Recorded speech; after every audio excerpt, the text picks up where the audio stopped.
Hello friends, आज आसतु जानिबा Realme phone रे गोटे ऐप को डबल करी केमती यूज करा जिवो।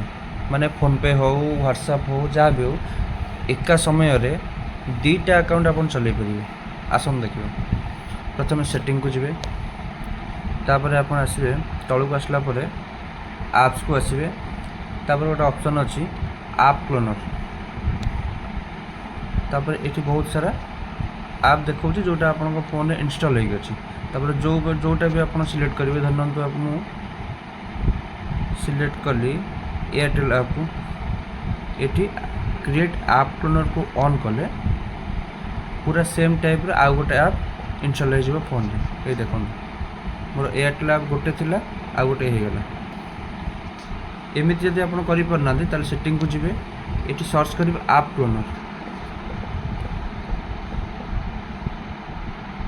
ऐप क्लोनर सर्च कले गोटे ऑप्शन पलि आसला ऐप क्लोनर, ताकू क्लिक करी आपण एमती गोटे ऐप को क्लोन करी आ गोटे मध्य करि परिबे। धन्यवाद।